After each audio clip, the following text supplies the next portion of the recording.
This is Lauren Dumolo, and this is one of the last times that she's seen on camera. She is reportedly seen by others after, but on this day, June 18, the day before she went missing, that we know of, she's seen on surveillance video Thursday morning applying for a job as a gas station clerk at the Speedway, less than half a mile from her apartments. The name of the apartment is Coronado Parkway apartment, and she lived with her boyfriend, Gabriel Pena, at these apartments. On June 19, the following day, Gabriel woke up around 6 a.m. to go to work. He said Lauren was sleeping, and he kissed her and headed out the door. That same morning, there's a maintenance worker, and he claims to have seen Lauren. I believe it was around 8:15, sometime that morning. They encounter each other. She asks him about if he knows if there's any apartments in that area because she's looking to get out of her situation that she's in. And he said no. They had a brief conversation. He gave a vague description of her wearing a t-shirt and shorts, and that was that. But Lauren's family, from what I read, found that story to be a little bit strange because, one, she had borrowed money, I think it was the previous month, to make sure that she had paid her rent on time, and so she had just paid her rent in full. The family also weren't aware of what she might have meant by situation, and they said that they didn't know this guy Gabriel too well. Another thing, and there's quite a few things that happened that morning, is Lauren's phone, her Facebook Messenger, made a call to Gabriel's phone, Facebook Messenger, between 10 and 11, a video call, and he didn't answer. The last person to see her was her boyfriend, Gabriel Pena, her boyfriend of 4 years. I'm worried. I'm worried and scared. I'm not scared because I ain't doing anything, but I just worried that something really did happen. But you don't think she just left on her own now, do you? I don't think so. She left me alone because she would have taken at least some clothes, and her toothbrush or her makeup. Pena told me he last saw her on Friday morning when he left for work. When he got home, Dumolo was gone. So my thing is she went out with one of her friends. Her friend got her all messed up and drug, and I don't know what, after that, I don't know what happened. Gabriel said that when he returned home, Lauren wasn't there, but her cell phone was there. Cape Coral police also released that on June 19th, somebody actually found Lauren's purse, okay, at this Four Freedoms Park. Now, it's the same purse that she was wearing June 18th that we saw on video at the gas station. Let me just give you a little visual on the map here. This is where she lived with her boyfriend down to the right, Coronado Parkway, in one of the apartments. This was the Speedway, I believe. And then this was the park, and it's all walking distance. Lauren did not have a car or a license, so she walked everywhere. And she would frequent this park quite often. Go there to meditate, relax, and her purse was found in this park. That night, Friday night, June 19th, Gabriel calls Paul, which is Lauren's father. He lives in California. Lauren lived in Florida with her boyfriend. She also has a sibling that lives in Florida, Cassie, and her estranged mother that lives in Florida as well. Gabriel tells Paul, hey, Lauren's missing. Paul is concerned and alarmed, and telling him, okay, well, keep me posted, keep me updated, let me know if she turns up. And according to medium.com, which is a great source of information, on Saturday, Cassie asked Gabby, which is short for Gabriel, it's the boyfriend, to call her as soon as he got home from work and let her know if Lauren was there and okay. He told Cassie he was not going home and instead going to go stay at a friend's house. Cassie and Paul were even more alarmed. Lauren had just been released from the hospital the day before, which we're going to talk about in a little bit, and Gabby didn't seem concerned about her in the slightest. Now comes Father's Day, and Paul doesn't hear nothing from Lauren, which is strange and bizarre. And so Paul, he begged Gabby to go back to their apartment. He was still apparently at his friend's house, and check on her or see if she's even there. They also called Lauren's mother's boyfriend, who worked with Gabby. Wow, at a flooring company, and he asked him to go also. After a few hours of not hearing back from the two men, Paul finally reached one of them, only to be told that Lauren wasn't there. Paul insisted they call the police and file a missing report, and he was told that they had called the police, but no one had showed up. Paul called the police in Cape Coral himself and learned that a call had not been made to the police department at all. Medium states that her purse was found that same weekend.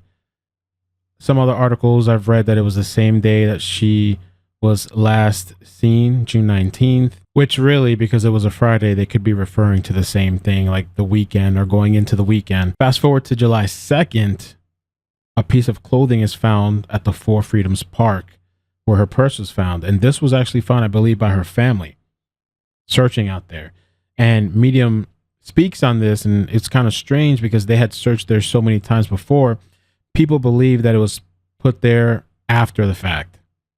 Many believe the shirt showed up there within a day or two of discovering it. It was her burgundy red lace tank top. It was discarded on the beach. The investigators came out. They took the shirt. They searched through the sand. They also inquired about surveillance footage to see if they could see anybody on video.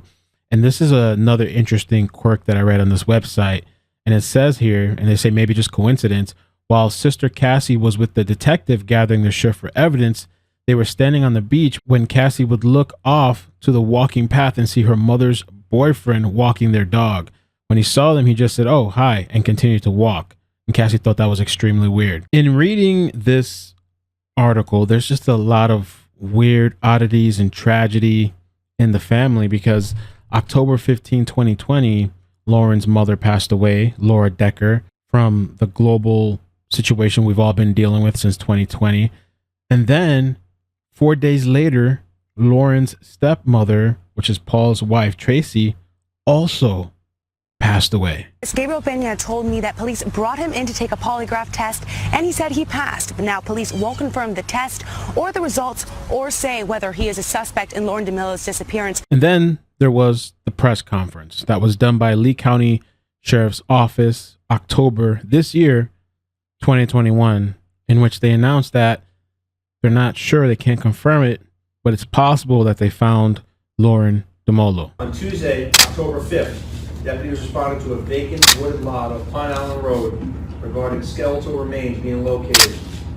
The skeletal remains were confirmed to be human remains. As normal with any investigation involving discovery of human skeletal remains, detectives began reviewing recent missing person cases. Based on limited information at this time, it is believed the skeletal remains belong to a white female, aged 30 to 50, with small stature. It is believed the person has been deceased less than 5 years, but longer than 6 months. One of the missing person cases reviewed is that of Lauren Dumolo, who is being investigated by the Cape Coral Police Department. At this time, we cannot confirm the skeletal remains belong to Lauren Dumolo. However, it cannot be excluded.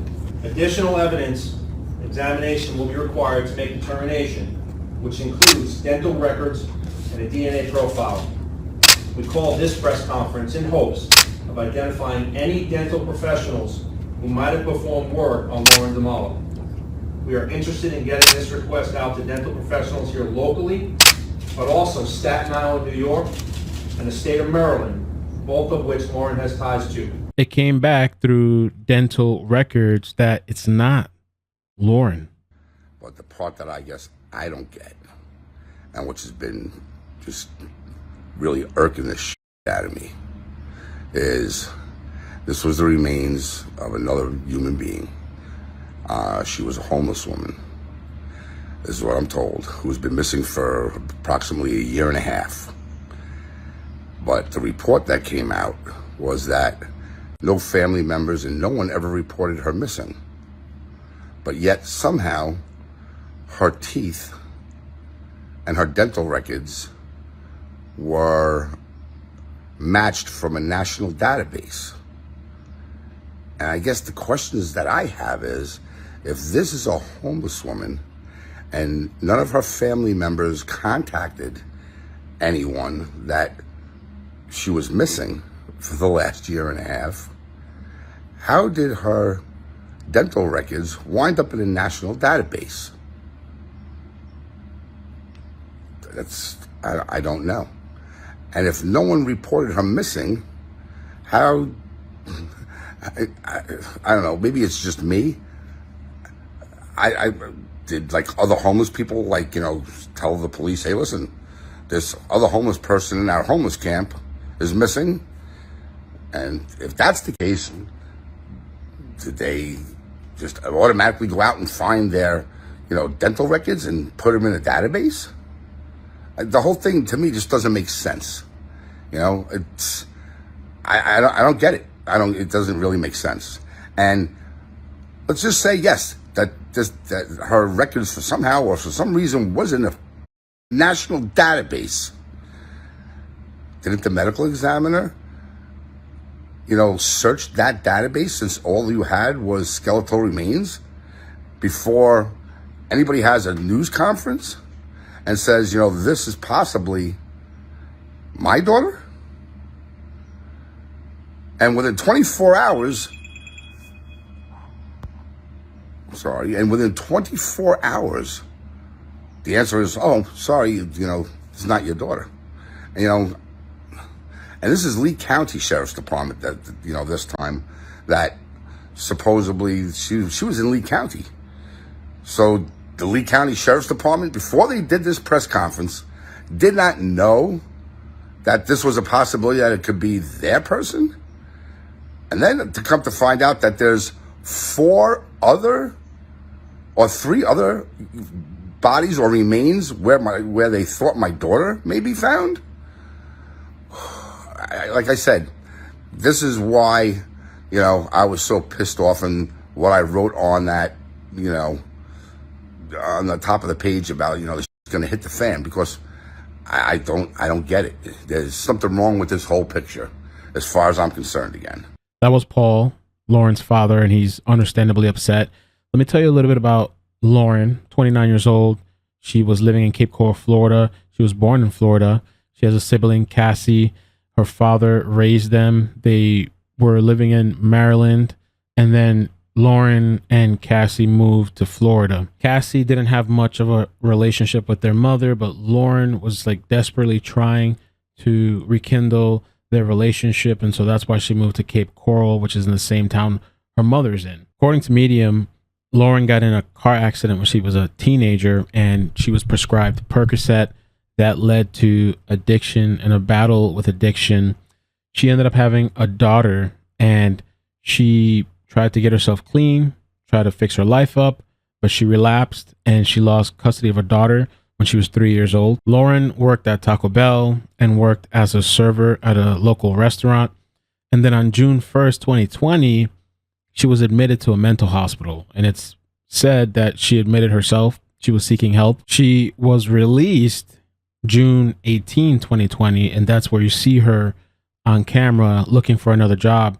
She still had her Taco Bell job, but she was looking for a second job to get by. Thank you guys so much for watching. I appreciate it. Please hit the like and subscribe, turn on the bell notifications.